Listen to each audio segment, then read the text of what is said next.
Naaresto na ng otoridad ang 3 sa 6 na suspect sa pagdukot sa American vlogger sa Zamboanga.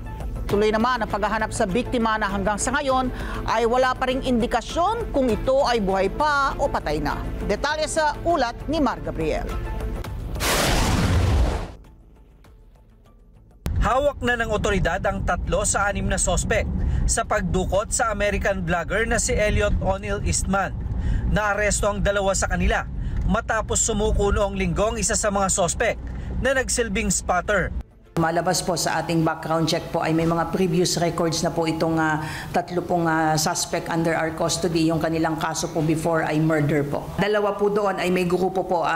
It appears based on records po ay mga miyembro po ng criminal gangs po ito. Inamin daw ng 3 ang naging partisipasyon nila ng dukutin ng biktima sa bahay ng kanyang asawa sa Sibuco, Zamboanga noong October 17. Pinangalanan din nila ang 3 pa nilang kasamahan na patuloy na tinutugis ng otoridad.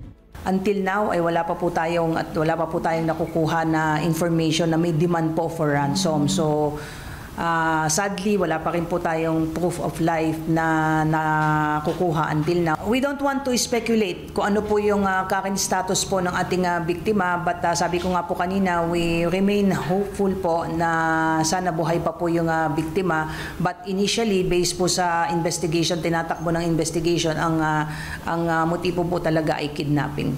Tuloy naman ang ginagawang pagbabahay-bahay ng Joint Task Force para hanapin ang biktima na pinaniniwala ang hindi nadala ng mga suspect sa malayong lugar.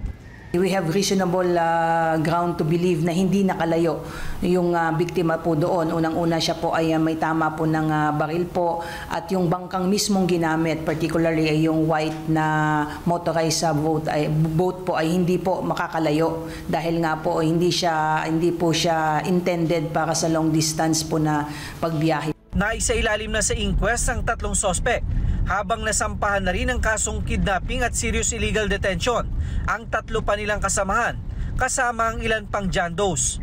Mar Gabriel para sa Mata ng Agila. Matatag, matapang, matapat. Maraming salamat sa inyo pong pagsubaybay sa Mata ng Agila Primetime. Para malaman ang matatag, matapang at matapat na mga balita, i-follow lamang at mag-subscribe sa AtNet25 TV.